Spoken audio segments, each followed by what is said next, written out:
Hey guys, welcome back to Auto Repair guys. Thank you guys for watching and subscribing to the channel. Today will be super helpful video guys to any of you that you need to remove or replace fuel pressure sensor. That's the fuel rail pressure sensor on a BMW guys F30, F31, F34. This is a 3 series generation guys from year 2012 to year 2019. Now before we start, let me introduce you guys to our channel.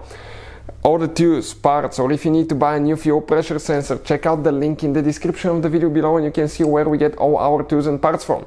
Number 2, every single car we get at the shop, we try to make at least 200 to 300 free repair videos. But on this specific generation BMW, we will have guys close to 500 videos. Why we do that?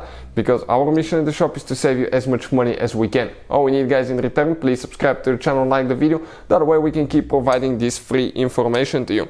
So before we start, okay, I need to explain a few things because otherwise you can catch yourself on fire, you can destroy your car, you can it can be catastrophic guys. So we will explain what you need to do and all that stuff, so we can do it as safe as we can, but still there is a chance, okay, for something bad to happen. So always have a fire extinguisher on the side, okay, and always do it in a well ventilated area, not inside a closed garage.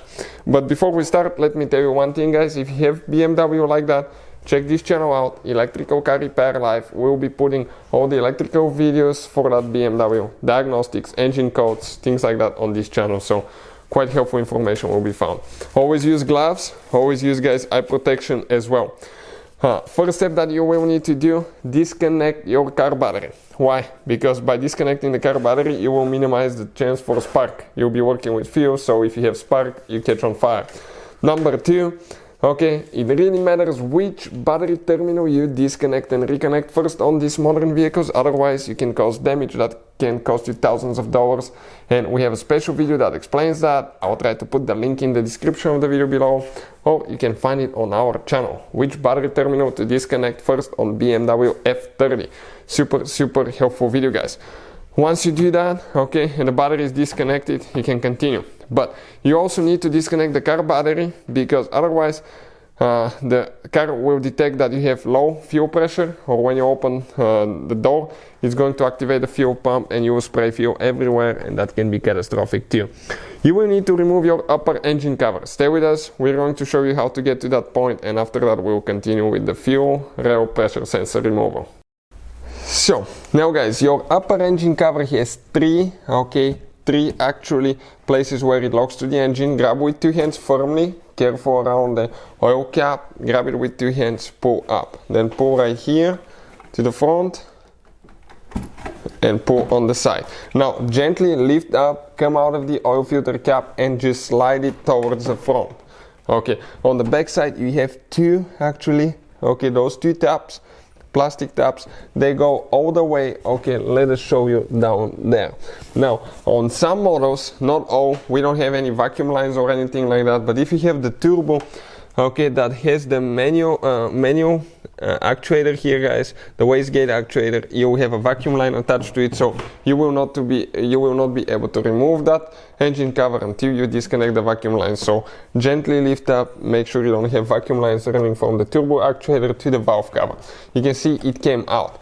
Now if you remove the foam piece, okay, right here guys, you have to be careful. Later you need to situate it to where you can actually insert the, okay, you can insert the valve cover in the tabs.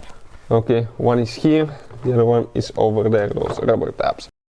So with the engine cover completely removed guys, okay, this is your fuel rail, this is the pressure sensor before the high pressure fuel pump, okay, right here.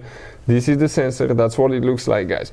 Now we need to disconnect the wiring harness for that sensor. There is one tooth that you're going to push that way and you pull out, okay. And this is, okay, your sensor guys, okay, perfect, sensor wire. This is the sensor.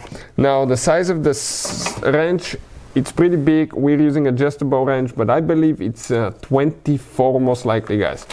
Most likely 24 millimeter, it could be even a little bit bigger, maybe 1 inch, will work American as well. When you get it loose, careful not to hit your valve cover on the bottom, because if you do, it's plastic, you're going to crack it. So gently start taking it off. The moment you remove it, you start leaking fuel, a lot of fuel. Okay, wait, we're collecting the fuel with the, you can see with a chop towel there, so we can actually okay, minimize the chance, okay, for fumes, spills, smells, okay, and things like that. That's why you need to be in well ventilated area, wear gloves, eye protection because it can spray, and just start removing it, guys.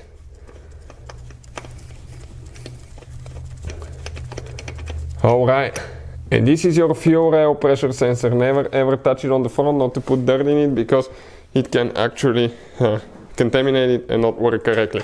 So that's how you guys remove it. If you need to buy a new one, we'll put the link in the description of the video below and you can see where you can buy one from. Hopefully the video will be helpful. Thank you for watching and putting it together. As I said, it's in reverse order, we took it apart. See you guys next time.